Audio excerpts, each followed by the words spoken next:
Bonjour, chère population abyssoise, chers abyssois, chères abyssoises. Depuis quelque temps, j'entends que rien n'a été fait avec les habitants. Et pourtant, on voit les faits, on voit les réalisations. Malgré une situation compliquée en début de mandature, on a eu à traverser la crise sanitaire, on a eu à traverser la crise sociale, on a eu à traverser aussi les intempéries, Fiona, Tammy et Philippe. On a eu aussi à redresser la commune. Donc à prendre du temps pour retrouver ce qu'on appelle les équilibres fondamentaux pour faire en sorte que bien on puisse être un excédent.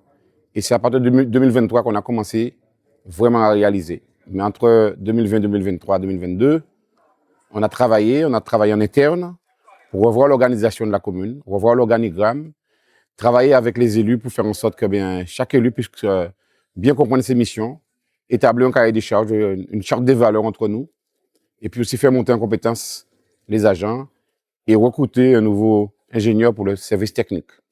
À partir de là, on a commencé à dérouler, on a commencé à réaliser notre projet. On a qu'à regarder en termes de tout ce qui a été fait sur les infrastructures routières.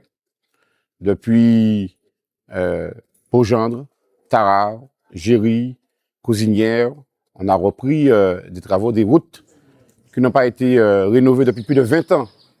Nous, on a fait, malgré la situation difficile. Et on ne s'est pas arrêté à cela, on a continué à travailler pour faire en sorte que pour la jeunesse, on puisse mettre en place des équipements sportifs, les city-stades avec une réflexion derrière pour que les jeunes puissent y aller et trouver un lieu d'expression. Quand on met en place les city-stades, à Cousinière, dans le bourg et à Géry, c'est justement parce que les jeunes aujourd'hui préfèrent aller sur ce type de terrain, parce que l'apprentissage du football se fait plus facilement et ils préfèrent aller sur ce type de terrain. Et en plus, l'éclairage public permet d'aller le soir et de rester le soir. Donc, on le fait pour la jeunesse, on le fait aussi pour que nos jeunes puissent se retrouver dans des conditions de sérénité, de tranquillité et pas de oisiveté.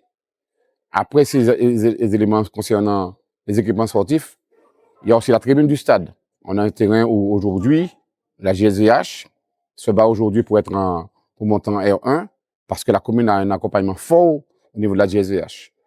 Quand je suis arrivé en responsabilité, il y avait une cinquantaine de licenciés. Aujourd'hui, on est à peu près à 200 licenciés depuis l'école de foot, de U13, de U17, de U15, de U19 au senior.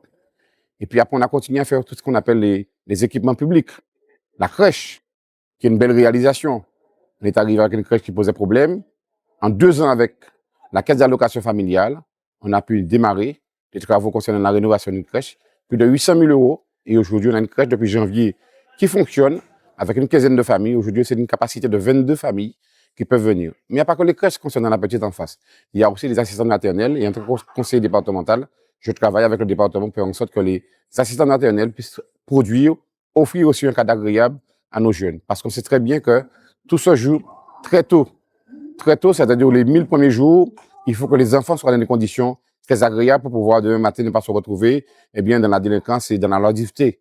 Et on fait la même chose dans les écoles maternelles. On n'a pas hésité à rénover, à faire des travaux de rénovation, des travaux nécessaires pour permettre à nos jeunes dans des conditions d'apprentissage les plus optimum dans les écoles maternelles.